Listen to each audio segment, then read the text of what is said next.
Misa pasasalamat ng Parawan family, Helen Baidal and family, Delgado and Santiago family, Janet Parillo and family, Samuel Rivera, Pueblas family, Monica Lynn Faith Isla, Biraya and Kimbao family, Noronia family. Kaya din para sa karawan ni Helen Baidal, Josepina Sandoval, para sa special na intensyon ni na Rosemary Saria, Jeanette Pabrica, Ronald Hazel and Ron Joseph Peñano, Melvin, Winnie and John Paul Biray, John and Hannah Delgado, Ruben Noronia and family, Ruden Noronia, Luz Meminda Noronia, Giraldo Villaver Jr., para sa mabilisang pagaling ni Wilfredo Agapito, Pueblas family, Bernadette Ducanes, Carol Centeno, Andres Mulano Jr., Dory Umali, Marley Guevara, Andrea Elamel, Jovencio Ginto, Rubisa Patose, Rapa Sapatose, Marcelino Mariano. Kaya din para sa mga kaluluwa ni na Gonzalo and Teresita Cruz, Kin Sinson, Esmeraldo Cruz, Eugenio Cruz, Enrique Gutauto, Virginia Gutauto, Benamin Gutauto, Gloria Rosas, Barbara Francisco Opriasa, Alberto Opriasa, Ramilito F. Opriasa, Josepina Pabrica, Emmanuel Galino, Elimar Codiamat, Luisa and Amado Codiamat, Manuel and Leonardo Codiamat, Ricardo Agapito, Alejandro and Luciano Puno, Mariano and Hangeles Galino, Wilson and Lupita Galicia, Simplicio and Nelly Galicia, Loreto and Spin and Sally, Balyo Pasquil,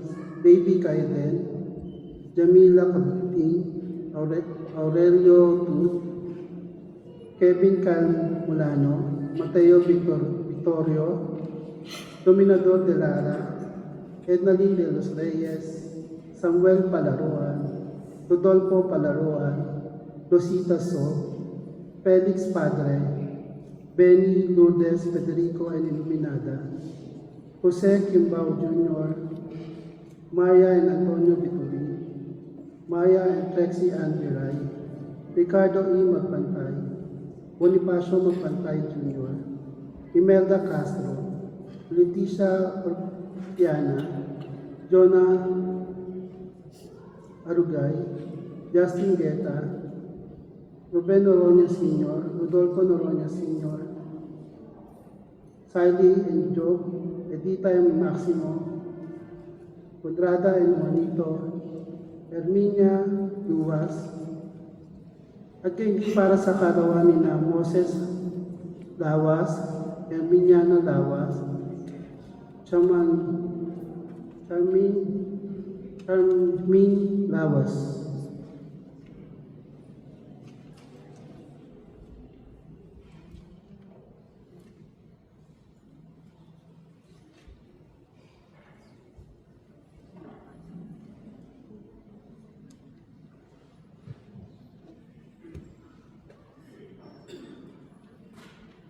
Tayo po ngayon ay nasa kailamang linggo ng 4 araw ng paghahanda.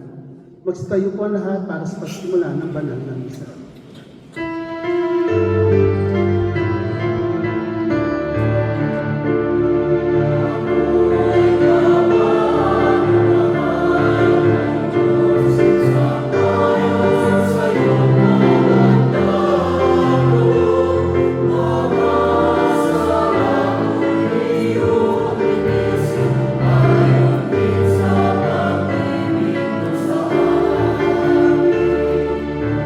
Sa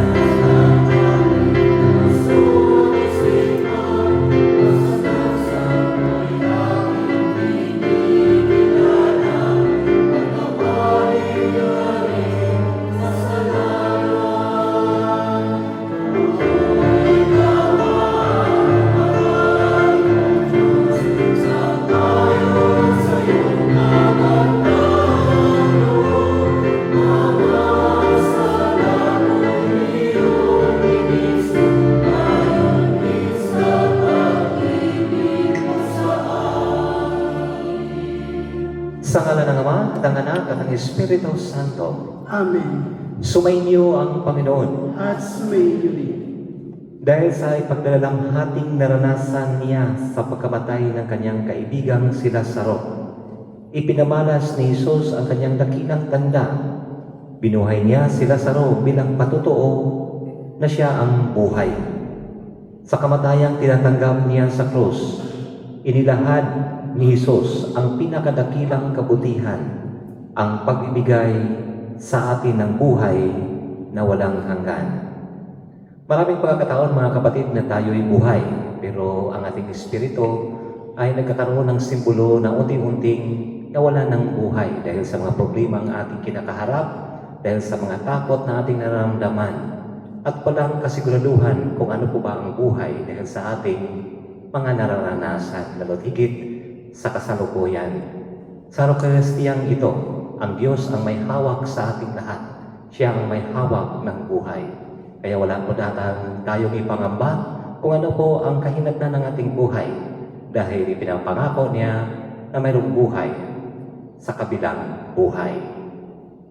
Hindi po natin tinatakot ang ating sarili na tayo'y mamamatay, pero realidad ng tao ng ating buhay ay nangagaling sa Kanya dahil the breath of life, ruah, comes from God.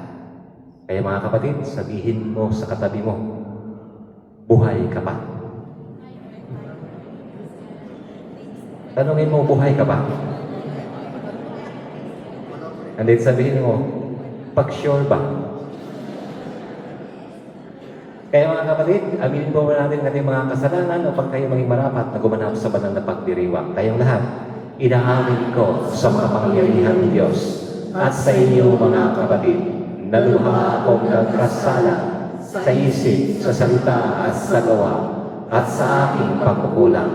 Kaya isinasamo ko sa mahal na Birhen Maria, sa lahat ng mga anghel at mga banal, at sa inyo mga kapatid, na ako'y panalangin sa Panginoong ating Diyos. Kawaan tayo na makapangyarihang Diyos, patawarin tayo sa ating mga kasalanan, at patubayan tayo tungo sa buhay na walang hanggan. Amen.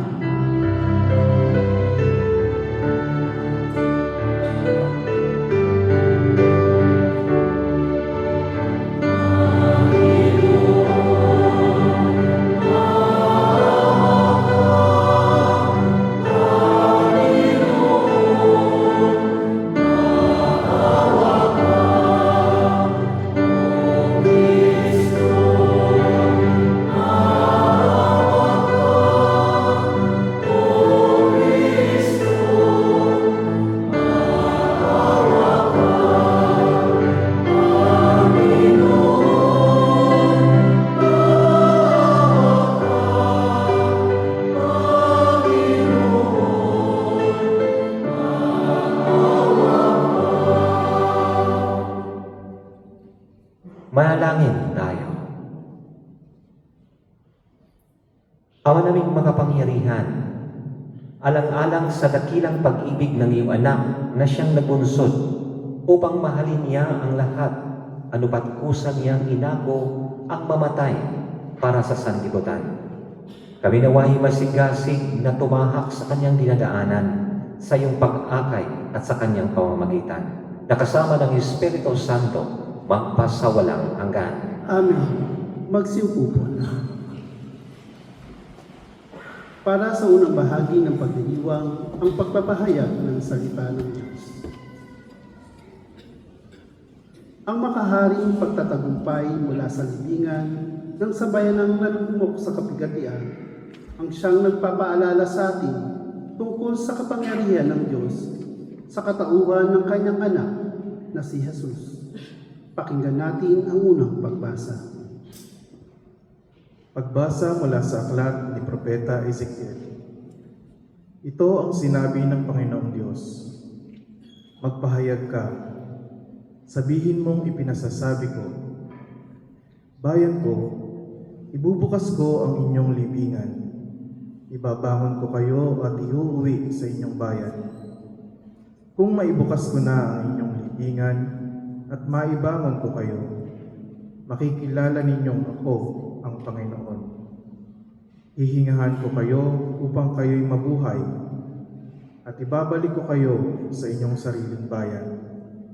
Sa gayon, malalaman ninyo na akong Panginoon ang nagsabi nito at aking gagawin.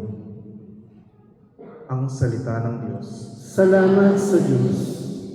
Salmong tugunan, sa piling ng buong Diyos may pag-ibig at pagtubos. Sa piling ng buong Diyos may pag-ibig at pagtubos. Sa gitna ng paghihirap, hinawag ko'y Panginoon. Panginoon, ako'y dinggin, pagkat ako'y tumataghoy. Dinggin mo ang pagtawag ko't paghingi ng inyong tulong. Sa piling ng buong Diyos may pag-ibig at pagtubos. Kung ikaw ay may talaan itong aming kasalanan, lahat kami ay tatanggap ng hatol mong nakalaan. Ngunit iyong pinatawad, kasalanan ay nilimot. Pinatawad mo nga kami upang sa iyo ay matakot. Sa piling ng buong Diyos may pag-ibig at pagtubos. Sabik akong naghihintay sa tulong mo, Panginoon, pagkat ako'y may tiwala sa pangako mong pagtulong. Yaring aking pananabik, Panginoon, ay higit pa sa sirenong naghihintay ng pagsapit ng umaga. Sa piling ng buong Diyos may pag-ibig at pagtubos. Magtiwala ka, Israel, magtiwala ka sa iyong Diyos. Matatag at di kukupas ang pag-ibig niyang dulot. Lagi siyang nahahandang sa sino man ay tumubos. Ililigtas ang Israel, yaong kanyang mga hirang. Ililigtas niya sila sa kanilang kasalanan. Sa piling ng buong Diyos may pag-ibig at pagtubos.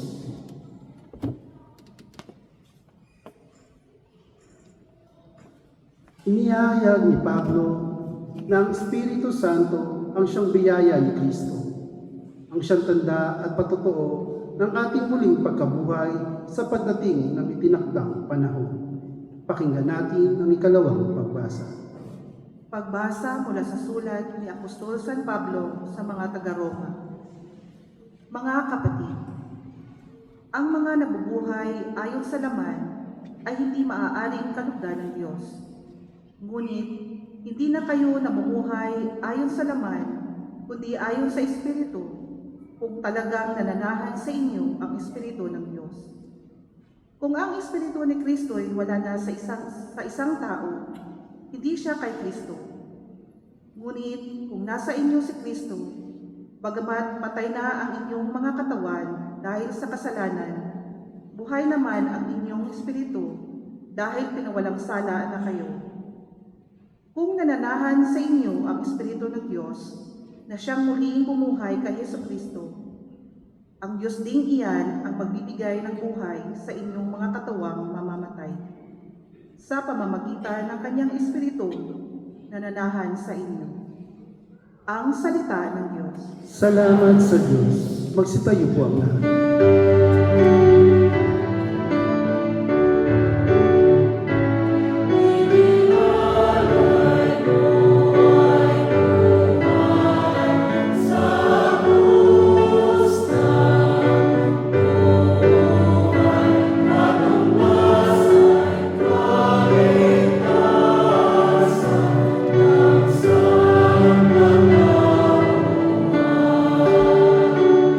Sabay-sabay po ang lahat.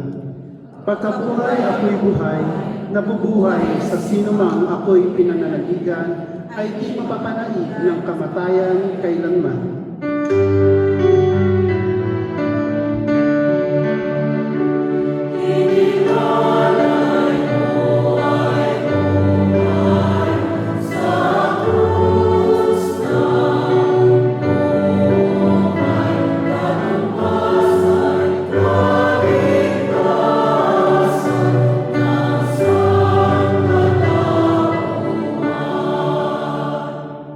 Sumainyo ang Panginoon. At sumainyo rin. Ang pagpapahayag ng mabuting balita ng Panginoon ayon kay San Juan. Papuri sa iyo, Panginoon. Noong panahong iyon, nagpasabi kay Jesus ang mga kapatid na babae ni Lazaro, Panginoon, ang kaibigan mong minamahal ay may sakit. Ngunit, nang marinig ito ni Jesus ay sinabi niya, hindi magwawakas sa kamatayan ang sakit na ito. Nangyari ito upang maparangalan ang Diyos, at sa pamamagitan nito'y maparangalan ang anak ng Diyos. Mahal ni Jesus ang magkakapatid na Marta, Maria at Lazaro. Ngayon may pinaraan pa niya ang 2 araw matapos mabalitaang may sakit si Lazaro, bago sinabi sa kanyang mga alagad, magbalik tayo sa Judea. Pagdating ni Jesus, nalaman niyang 4 na araw nang nakalibing si Lazaro. Nang marinig ni Marta na dumarating si Jesus, sinalubong niya ito. Ngunit si Maria ay naiwan sa bahay. Sinabi ni Marta, Panginoon, kung kayo po'y narito, hindi sana namatay ang aking kapatid.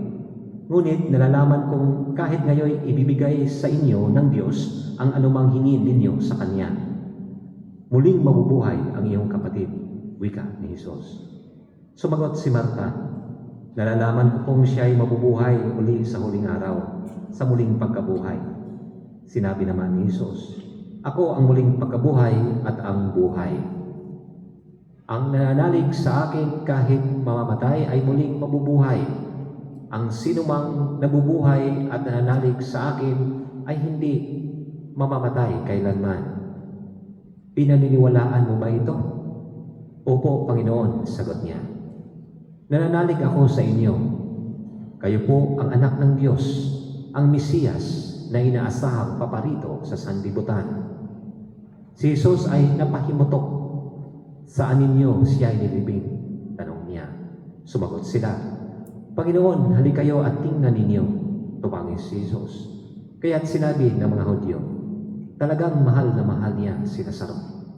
Ngunit sinabi ng ilan, nakapagpadilat ng bulag ang taong ito. Bakit hindi niya nahadlangan ang pagkamatay ni Lazaro? Muling napahimutok si Jesus pagdating sa libingan. Ito'y yungib na natakpan ng isang bato.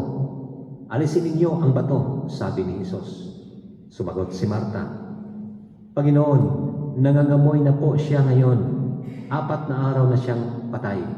Sinabi ni Jesus, hindi ba sinasabi ko sa iyo na kung mananalig ka sa akin ay makikita mo kung gaano kadakila ang Diyos? At inalis nila ang bato. Tumingala si Jesus at ang wika, Ama, nagpapasalamat ako sa iyo sapagkat dininig mo ako. Alam kong lagi mo akong dinirinig. Ngunit sinasabi ko ito dahil sa mga taong nasa paligid ko upang maniwala silang ikaw ang nagsugo sa akin. Pagkasabi nito, sumigaw siya, Lazaro, lumabas ka. Lumabas nga si Lazaro. Napupuluputan ng kayong panlibing ang kanyang mga kamay at paa, at nababalot ng panyo ang kanyang mukha. Sinabi ni Jesus sa kanila, kalagan ninyo siya at nang makalaya. Marami sa mga Hudyong dumalaw kay Maria ang nakakita sa ginawa ni Jesus at nananalig sa Kanya. Mga kapatid, ang mabuting balita ng Panginoon. Pinupuri ka namin, Panginoon Jesucristo. Magsiupo po na. Pakiamoy ang inyong katabi. Anong amoy? Amoy Diyos. Amoy Diyos. Palakpakan natin ang Diyos.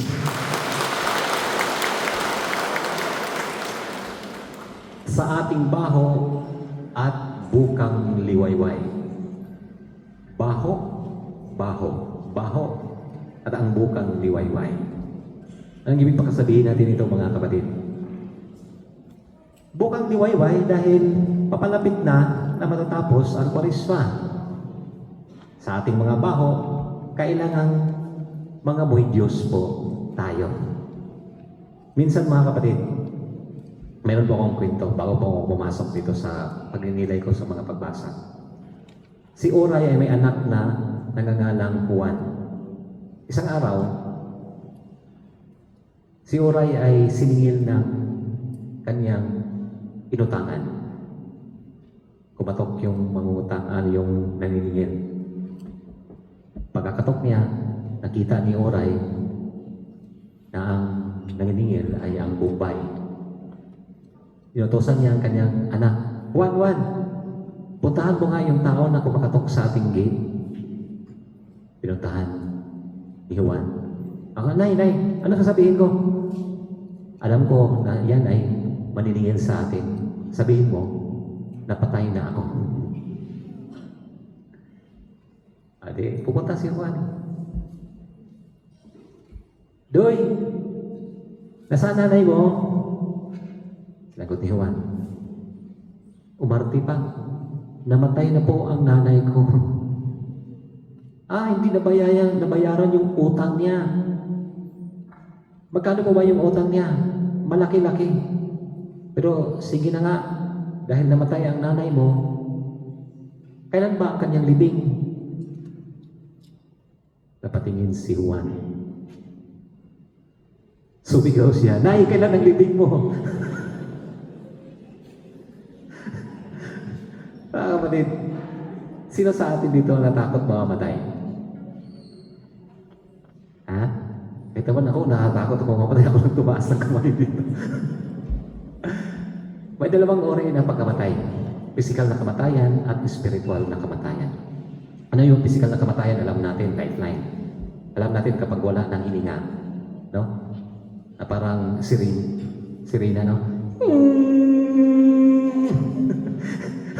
Ano naman, kakabahan ka na naman. No? Parang may mamamatay na naman sa'yo. No? Biglang mawawalan ka ng pag-asa. No? Naninigas ka. Pero nung nawala naman, sabihin mo, nasaan na ba yung alarm clock ko? Hindi ako nagising ng umaga. Physical na kamatayan kapag nawalan ka ng hininga. Pero yung mawalan ka ng sigasig, mawalan ka ng pag-asa, nalulumbay ka, simbolo po yan ng unti-unting namamatay ang iyong espiritu. Okay? Unti-unting mawawala ang iyong espiritu. Kaya nga, some of the people died at the age of 25, but they are not buried until they reach the age of 75. Patay na sila at the age of 25 dahil nawalan sila ng pag-asa. Hindi nila nakikita kung ano ang purpose ng kanilang buhay. Nawalan na sila ng sigasig. Saka na lang sila inilibing physically kapag namatay na sila at the age of 75. But from time to time, sa buhay po natin, ganun po na nangyayari sa buhay po natin. Buhay po tayo, pero from time to time, nawalan po tayo ng espiritu. Namamatay po yung espiritu. Nawalan po tayo ng sigasig. Nawalan po tayo ng lakas. Nawalan na po tayo ng gana. Nawalan na po tayo ng wala ka ng lakas na ibangon sa umaga. Parang napakahirap. No? Gusto mo na lang na nakahiga. Ano bang purpose? No?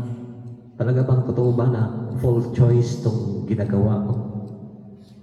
Tama ba itong ginagawa ko? Kung full choice to.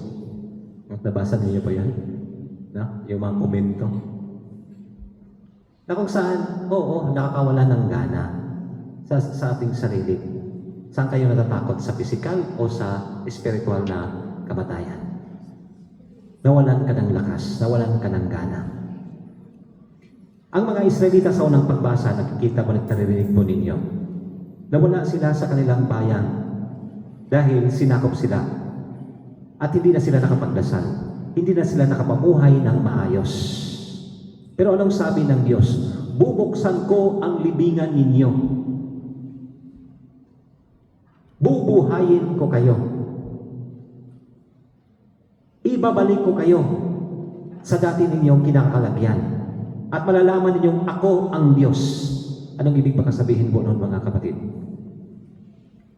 Pumunta ba ang Diyos para buksan ang simenteryo, bubuksan ang kabaong, tapos bubuhayin ang tao? Para malaman na siya ay Diyos? Hindi. Sinasabi lang po yun ng Diyos dahil sila ay buhay. Pero nawala na sila ng sigasig dahil wala sila sa kanilang bayan. Wala sila sa kanilang mga minamahal. Nagkakawatak-watak na sila. Displacement. Sinabi ng Diyos para may balik yung kanilang pag-asa. Sinabi ng Diyos para magkaroon sila ng lakas. Pero, mayroon silang dapat na gagawin. Dapat silang gumalaw. Hindi sila manatili doon sa kanilang kinalalagyan. Ibabalik ko kayo. And sometimes, yun po ang buhay po natin. Na kung saan, nawalan po tayo ng pag-asa. Uncertain. Sa sitwasyon na meron tayo ngayon. Takot. Natatakot. Walang tao na hindi natatakot. Kasi kahit sasabihin na, nagiging ano na naman to sa akin, naging normal na naman to. Pero kapag nakarinig ka, pero pag malapit ka, sa pumutok, tapos nagbabibrate yung bintana o saan, natatakot ka. Normal. It's a normal. No? Pero, ang salita ng Diyos ay nagpapalakas sa atin dahil on that time, biglang namatay ang iyong espiritu. Nanginginig ka. Kaya yung mga tao, ilang ano ba ang binubuksan ko dito ngayon? Na kung saan mayroong counseling sa bansang ito. Dahil maraming nai-stress. Marami ang nangihina. Kaya nga, pinababuksan ang simbahan. Dahil wala po tayong ibang mapupuntahan na kung saan papalakasin ang ating espiritu. Kung hindi, ang simbahan. Lumalakas ang ating katawan kung pumupunta man tayo sa mall. Oo, gumagana ang ating isipan, ang ating mga mata, ang ating mga paa, nakapagpalakad-lakad po tayo. Naging window shopping dahil wala ng pera. Tingin-tingin na lang, para maiba lang. No? Para maiba lang. Pero yung damdamin, yung kalooban mo, naging matibay ba? Walang ibang makapagpatibay yan. Kung hindi, ang salita ng Diyos. Sinabi ng Diyos para bumalik ang lakas ng mga Israelita. Para bumalik ang kanilang sigasig. Para bumalik ang kanilang gana. Narinig natin ang kamatayan ni Lazarus. Physical na kamatayan. Namatay si Lazarus. At naramdaman din natin ang simbolo ng pagkamatay ng espiritu ng magkapatid na si Maria at Marta. Nalungkot sila dahil namatayan sila. At makakarinig po tayo nito. Bakit? Sino bang hindi namatayan dito na hindi umiiyak? Yung iba, sasama ako. Bakit mo ako iniiwan? Wala nang kabuluhan yung buhay ko kasi wala ka na. Lalo na kapag may asawa ka. For how many years magkasama kayo? Tapos biglang nawawala. Biglang nawala na ng buhay. Masasabi mo sa iyong sarili, ano pag-purpose ng buhay ko? O mawalan ka ng gana. Pero sasabihin ng mga anak mo, nandito po kami tayo nagmamahal sa iyo. Pero ikaw na nagmahal sa iyong asawa, pag nawalan ka ng mahal ng buhay, kabiyang mo, mahirap eh. Napakahirap nun. Madaling makapagsabi na kailangan mong tumibay. Pero napakahirap. May point is, unti-unting namamatay ang espiritu. At kung hindi po madadala talaga, ay na talagang sila ay madadala doon sa hukay dahil susunod sa kabilang buhay after 1 week or on that day na inilibing, katulad doon sa lulo ng father ng lula ko ay umiyak. Sa sobrang iyak, inatake, ay di namatay, hindi magkasama sila. Kaya yung naiiwan, dubling bigat. Ganon ang nararamdaman ni Maria at Marta. Pero mga kapatid, binuhay muling binuhay ni Jesus si Lazaro. At anong nangyari? Nabuhay din muli ang espiritu, ang sigasig at gana ni Maria at Marta. No? Death. What is the meaning of death? Mayroon akong nabasa doon sa Facebook. Death. D stands for departure. E, eternally. A, arrival. T, to where? H, either heaven or hell. Saan kayo doon? That is death. Pero we are uncertain kung saan po tayo. Death or hell.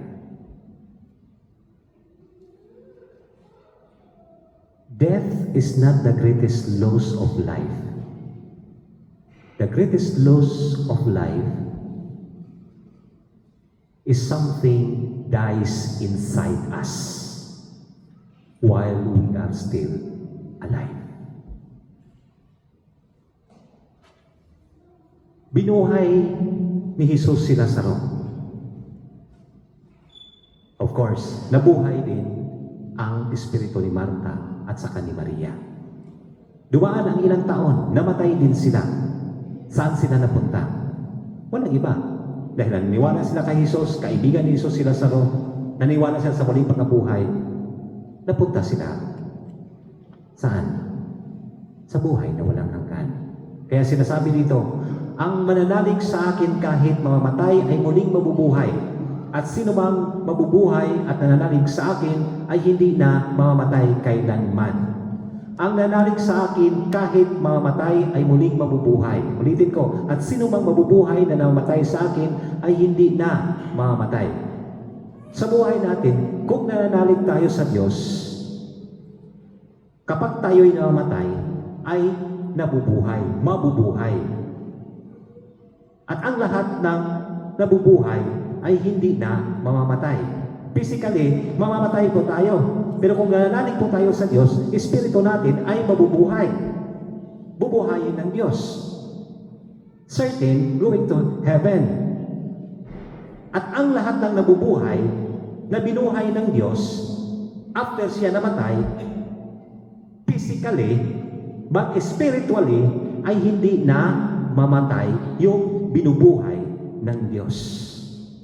What is the real important and the greatest things of life na kailangan nating bantayan ay yung mamamatay. Kung ano po yung namamatay sa ating sarili. Dahil kung ano po yung namamatay, nawalan ka ng sigasig, nawalan ka ng gana, nawalan ka ng pag-asa, doon na pumapasok yung madilim na kaisipan na kung saan hindi mo na makokontrol ay yung sarili mo at mawawalan ka ng pagtitiwala sa Diyos. Dark night of the soul. We experience the dry wheel of our life. Our life is just like a balloon, a wheel without water. It becomes dry. Kung wala ka na makukuhang tubig, ang Diyos ang tubig. Kung wala ka na makikita, ang Diyos ang liwanag. Minsan napakahirap sa buhay natin na nandito po tayo dahil nag-iisa. But don't you think the reason why you are alone? Because you have a great responsibility of your life. Tandaan niyo po yan. The reason why you are alone, malayo ka sa pamilya mo. Because you have the greatest responsibility that you're facing off. Don't be blinded by fear in order not to see what is the movement of God in your life. Sa mga takot na ito, we are uncertain. Kaya ibinibigay sa atin itong ebanghelyo na ito dahil gusto ng Diyos na bubuhayin ang ating nararamdaman. Gusto ng Diyos na maging buhay na buhay habang tayo'y buhay at maniniwala tayo sa Kanya.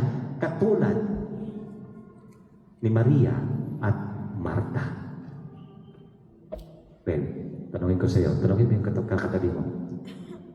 Naniniwala ka ba ng Diyos? Naniniwala ka ba sa Diyos? Tanungin mo.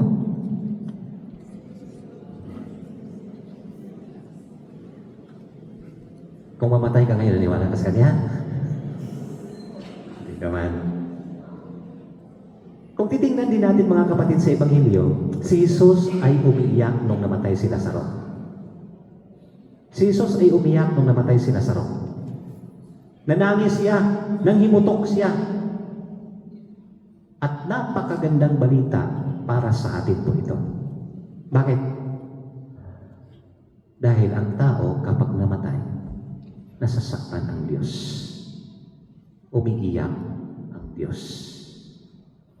Ganon tayo kamahal ng Diyos. Kaya, mga kapatid, it's a prevention.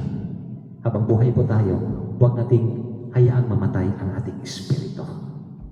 Dahil sa mga uncertain na hindi natin nakikita dito. Kaya, pinasasabi ko sa iyo, pinapatanong ko ang kaibigan mo o katabi mo na naniniwala ka ba sa Diyos? Tanungan niyo ulit, naniniwala ka ba sa Diyos? Buhay ka ba? Pag sure ba? Yun ang dapat siguraduhin natin. Yung ating paniniwala, ang ating pagtitiwala. Alam ko, normal at regular at ordinaryong salita. Pero may espiritu ba na naramdaman ninyo itong salitang ito sa sitwasyon na meron kayo? Dapat yan ang dapat bumubuhay saan nandoon ka sa sitwasyon na napakahirap. Hindi mong talikuran mo kung meron na saan ka o saan. Kahit dahil ang buhay natin is ipinapakita ng Diyos na ang buhay ay hawak niya. Siya ang may kapangyarihan sa lahat ng buhay. Kaya ang tanong, bibitaw ka ba? Huwag kang bubitaw. Again, the reason why you are alone, because you have a great responsibility. Don't be blind of what is happening in the surrounding. That this fear makes you blind and not to see the movement of God in your life. Tandaan natin, death is not the greatest loss of life. The greatest loss of life is what dies inside us, that we are still alive. Amen.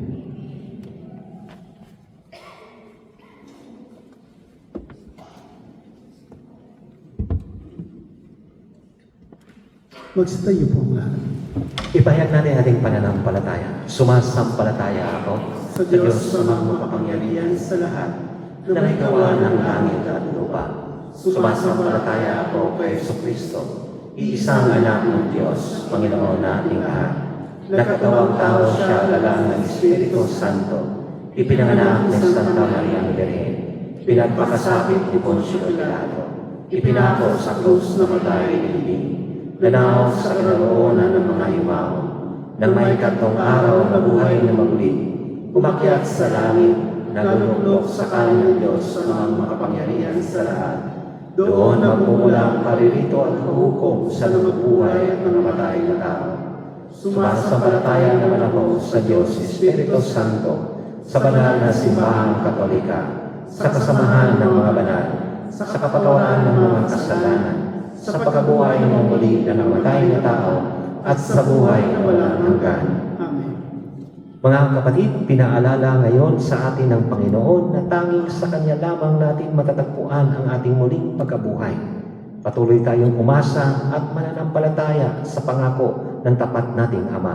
Ang ating tutugon sa bawat kailangan at panalangin, O Diyos, Ikaw ang aming muling pagkabuhay. O Diyos, Ikaw ang aming muling pagkabuhay. Panatilihin mong tapat sina Papa Leon, mga obispo, mga pari, mga diakono at mga laiko sa pangako mong muling pagkabuhay ng iyong mga mananampalataya. Manalangin tayo. O Diyos, Ikaw ang aming muling pagkabuhay. Para sa emir ng Kuwait, ang kanyang kamahalan, Sheikh Bishal Al-Ahmad Al-Jaber Al-Sabah, sa Crown Prince, Sheikh Sabah Al-Khalid Al-Hamad Al-Mubarak Al-Sabah, at para sa lahat ng mamamayan ng Kuwait, naway pagpalain at patuloy na protektahan ng Diyos at pagkalooban ng bansang ito ng pangmatagalang kapayapaan, kaligtasan at katiwasayan. Manalangin tayo. O Diyos, Ikaw ang aming muling pagkabuhay. Pukawin mo ang aming mga puso tungo sa pagsisisi at pagpapatawad habang kami papalapit sa mahal na araw ng aming pag-alala sa Misteryo Pascual ng iyong anak. Manalangin tayo. O Diyos, Ikaw ang aming muling pagkabuhay. Itinataas din namin ngayon sa iyo, mga kapatid naming naghihikahos, mga indigenous people, at iba pang minorya sa aming lipunan. Manalangin tayo. O Diyos, Ikaw ang aming muling pagkabuhay. pagkalooban mo ng muling pagkabuhay ang mga mahal naming yumao sa iyong itinakdang panahon. Manalangin tayo. O Diyos, Ikaw ang aming muling pagkabuhay. Itaas din natin ang mga kapatid natin nangangailangan ng panalangin, ang mga pangangailangan ng ating pamayanan, at ang ating mga personal na kahilingan. Manalangin tayo. O Diyos, Ikaw ang aming muling pagkabuhay. Ama naming mapagpala, pagkalooban mo kami ng bagong buhay sa pamagitan ng pagpapakasakit, kamatayan at muling pagkabuhay ni Jesucristo ang iyong anak at aming manunubos. Amen. Magsiupo po ang lahat para sa ikalawang bahagi ng pagdiriwang ang muling hapunan.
Magsitayo po ang Manalangin kayo mga kapatid upang pagkain natin ay kalugdan ng Diyos sa mga makapangyarihan.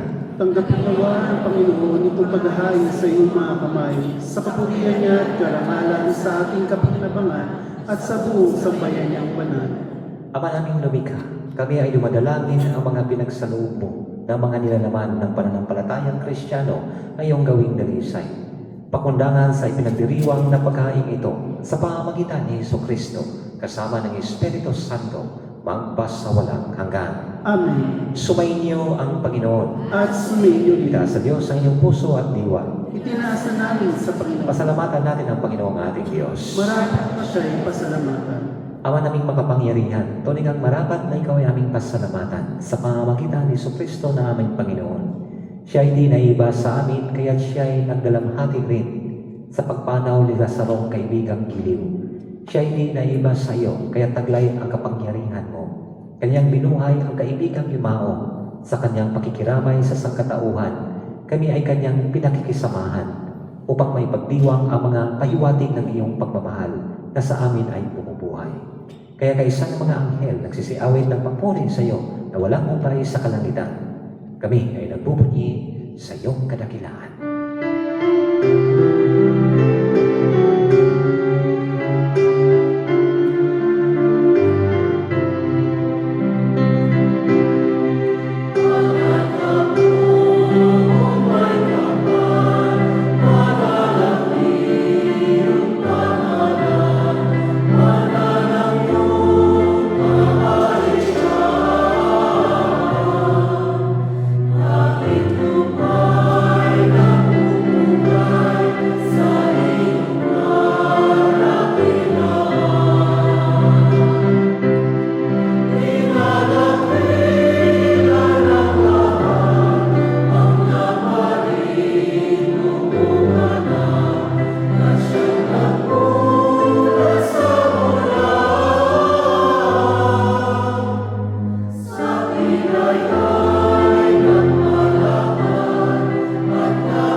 Magsiluhod ang lahat. Ama naming banal, ikaw ang bukal ng tanang kabanalan.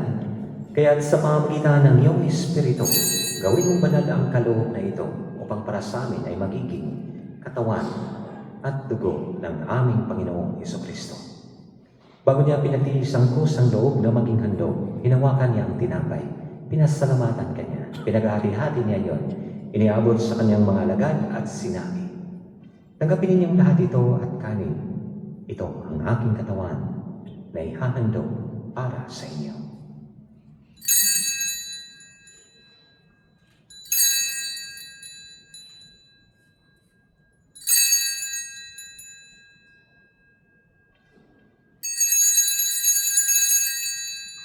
Gayon din naman nung matapos ang hapunan, hinawakan niya ang kalis, muli niyang pinasalamatan.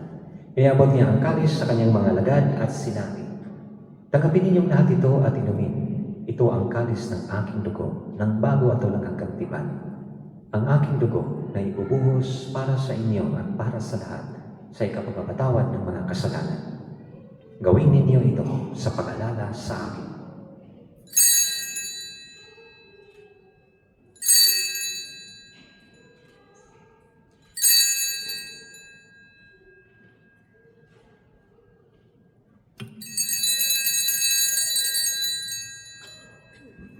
Ipagmuni natin ang misteryo ng pananampalataya.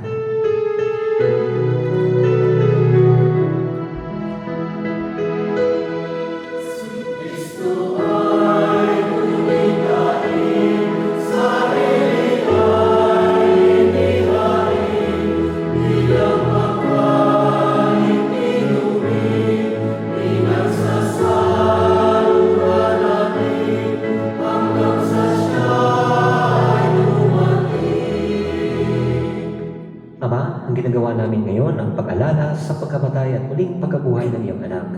Kaya tiniaalay namin sa iyo, tinapay na nagbibigay buhay at ang kalis na kaloob ng kaligtasan. Kami nagpapasalamat dahil kami iyong minarapat na tumayo sa harap mo para maglingkod sa iyo. Isinasamo namin kaming magsasalo-salo sa katawan at dugo ni Kristo ay mabuklod sa pagkakaisa sa pamamagitan ng Espiritu Santo. Ama, dingapin mo ang iyong simbahang laganap sa buong daigdig. Puspusin mo kami sa pag-ibig, kay San Emilio na aming Papa, at ni Aldo naming Obispo at ng Tanang Kaparian. Alalahanin mo rin ang mga kapatid naming nahimlay na may pag-asang sila'y muling mabubuhay, ngayon din ang lahat ng mga pumanaw. Kawaan mo sila at patuloyin sa iyong kaliwanagan. Kawaan mo at paginapatin kaming lahat na makasalo sa iyong buhay na walang wakas. Kaysa ng mahal na Birheng Maria na Ina ng Diyos, San Jose na kanyang kalis-lisang disposo, kaysa ng mga apostol at ang lahat ng mga banal, San Francisco ng Assisi na namuhay dito sa daigdig na kalugod-lugod sa iyo. May pagdiwang nawa namin ang pagpupuri sa ikararangal mo sa pamamagitan ng iyong anak na aming Panginoong Hesukristo. Sa pamamagitan ni Kristo, kasama niya at sa Kanya, ang lahat ng parangal at papuri ay sa iyo, Diyos sa makapangyarihan, kasama ng Espiritu Santo, magpasawalang hanggan.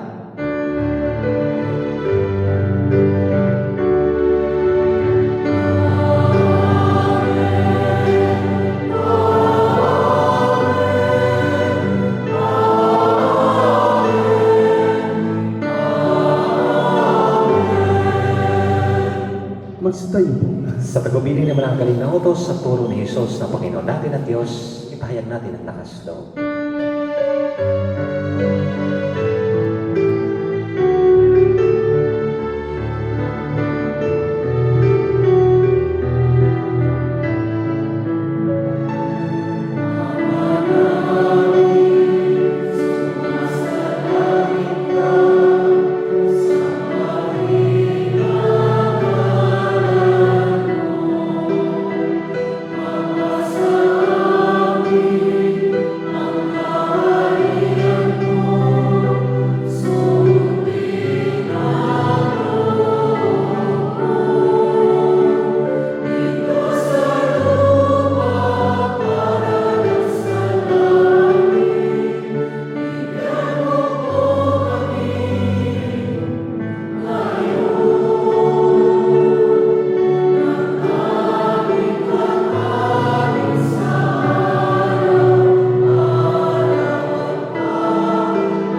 Hinihiling namin kami agad sa lahat ng masama, pagkalooban ng kapayapaan araw-araw, iligtas sa kasalanan at ilayo sa lahat ng kapahamakan.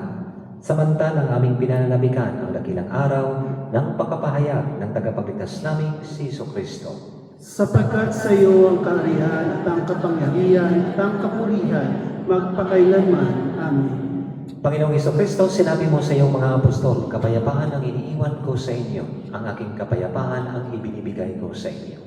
Tunghayan mo ang aming pananampalataya at huwag ang aming pagkakasala. Pagkalooban mo kami na kapayapaan at pagkakaisa ayon sa iyong kalooban, kasama ng Espiritu Santo, magpasawalang hanggan. Amen. Ang kapayapaan ng Panginoon ay laging sumainyo. At sumayin. Mga kapatid, magbigay ba tayo ng kapayapaan sa isa't isa? Peace be with you.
Magsiluhod ang lahat. Mga kapatid, ito ang kordero ng Diyos, ang Diyos na nag-aalis ng mga kasalanan ng sanlibutan, ang ating mga kasalanan. Papalad tayong inyayahan sa kanyang bigay. Panginoon, hindi ako karapat-dapat na magpatuloy sa iyo, ngunit sa isang salita mo lamang ay gagaling na ako.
Magsitayo po.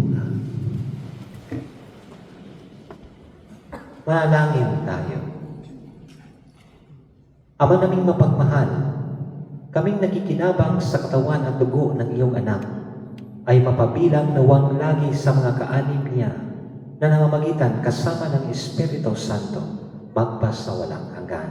Amen. Magsiupo po ang lahat para sa parisyon. The Holy Family Co-Cathedral resumes all masses according to the regular schedule. However, gatherings of any kinds are not permitted, and parishioners are kindly requested to leave the premises immediately after Mass. Catechism classes will be conducted online. Please contact your respective coordinators. All other activities remain cancelled under further notice. These measures are being taken for your safety and security. Thank you for your understanding and cooperation. Bishop Aldo is in Kuwait from March 20 to 28 from his annual pastoral visit. We pray for the success of his visit. Those who wish to have their homes blessed after Easter are kindly requested to register at the parish office. Please note that the last day of registration is in April 1st. Lenten confessions will be for English and all languages in Co-Cathedral will be from 23rd to 25th of March, Monday to Wednesday, from 5 p.m. to 8 p.m. Let us continue to pray for peace, harmony, safety, and well-being of everyone, and also pray for the world leaders to choose peace over war.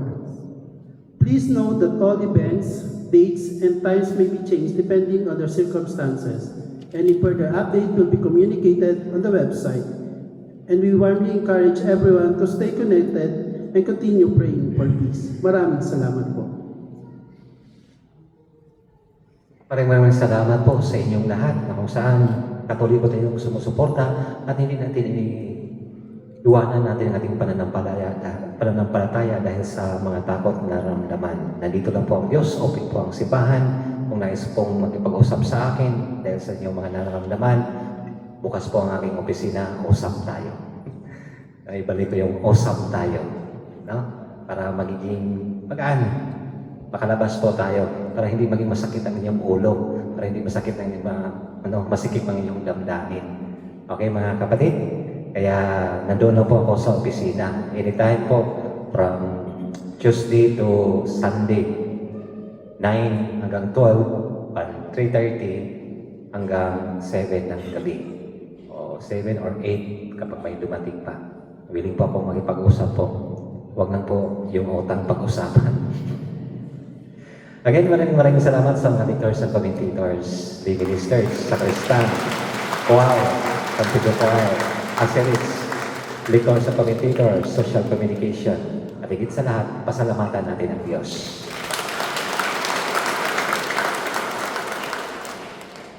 Pagpatuloy natin ang panalangin natin para sa kapayapaan, at higit sa mga bansa na namumuno na sila yung makapangyarihan dahil sa sandata. Walang ibang makapangyarihan sa sanlibutan kundi ang ating Diyos. Ika nga, sinasabi, choose peace over war. Kaya ang kapangyarihan ay ang ating mga dasal na nilingkin ng Diyos para sa kaligtasan ng tanan. Magsilayo po tayong lahat. Sumainyo ang Panginoon At sumainyo rin. Iyoko ang inyong mga ulo at tagapin ang pagpapala ng Diyos. May the Lord bless you. May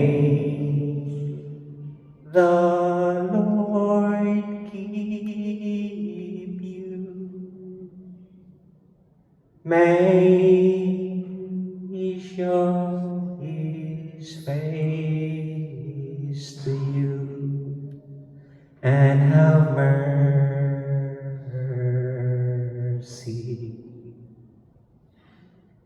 The Lord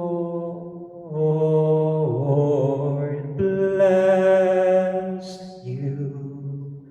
The Lord keep may show his countenance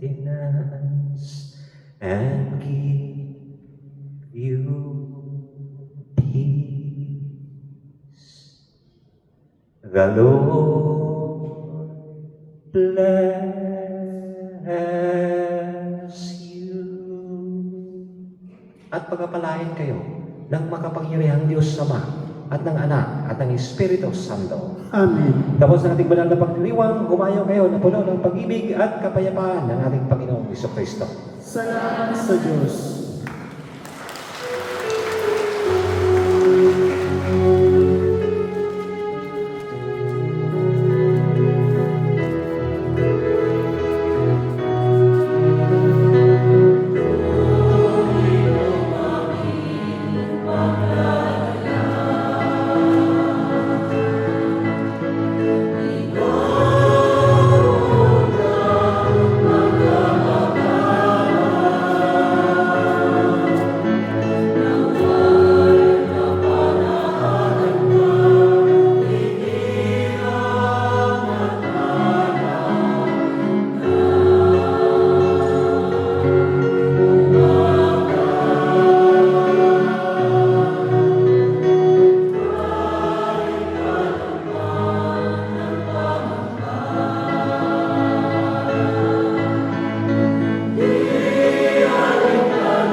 Thank you po.